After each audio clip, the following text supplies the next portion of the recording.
Good day mga boss. Yan, meron tayong gagawing Toyota Altis. Ang problema nito, unstable ang RPM. Ginalaw ng mekaniko to. Anong pinagawa niya, sir?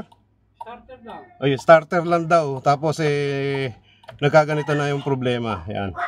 Pakita ko sa inyo. Yan. Yan o. Diin na yung silinyador. Ayaw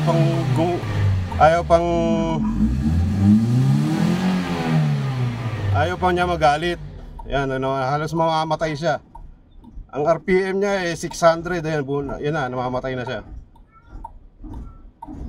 Ayan na, namatay na. Ngayon, titignan natin kung ano naging problema nito.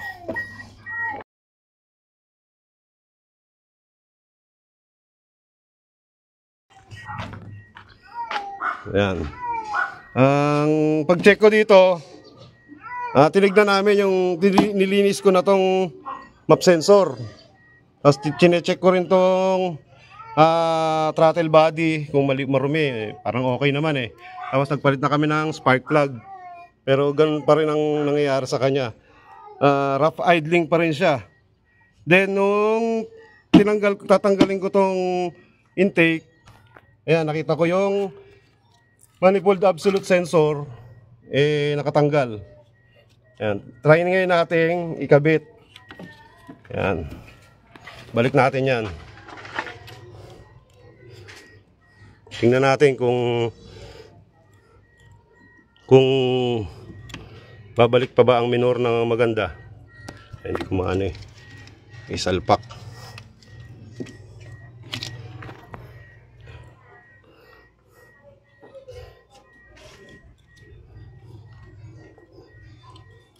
Salpak na maganda.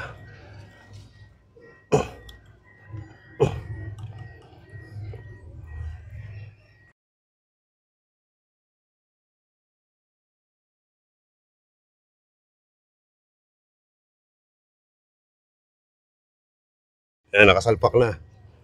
Ayan, try natin ngayon paandarin.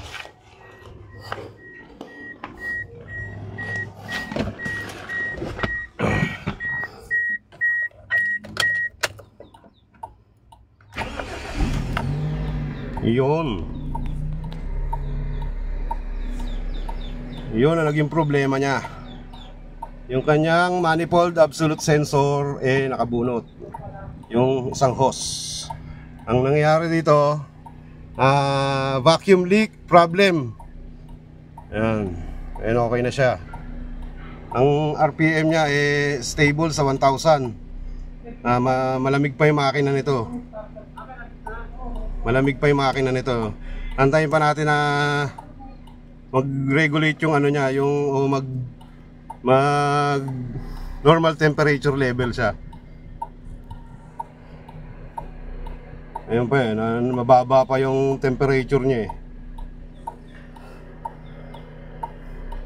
Yan, ang dami ng daw dito, ang dami raw tingnan na mekaniko pero wala, hindi nila na-detect.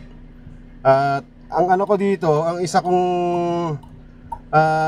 problem dito hindi rin siya ma-detect nung ng scanner Kaya nag-manual checking tayo. Ayan, yun nga, nakita ko na nakabunot yung manifold absolute sensor.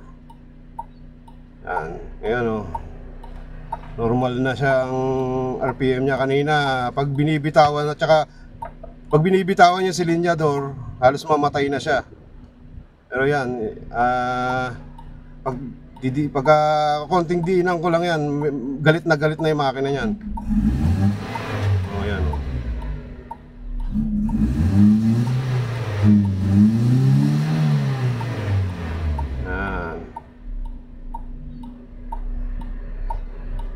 Low RPM kasi siya Kaya ang nangyayari, ang makina niya nanginginig.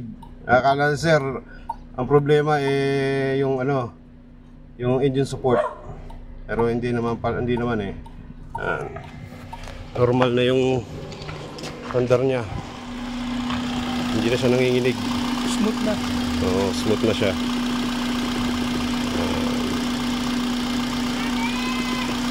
Susunod namin ang gagawin dito, magpapalit kami ng mga brake pad at brake shoe. Nakabili na rin lang naman sila sir ng brake pad at brake shoe. Yan. Okay na. Pwede na siyang patayin. Yan. Natin uli.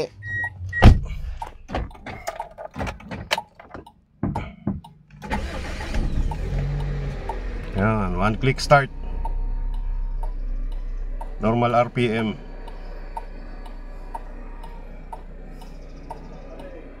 Yan. Like, share, and subscribe na rin po mga boss. Yan, salamat po sa panonood. God bless po.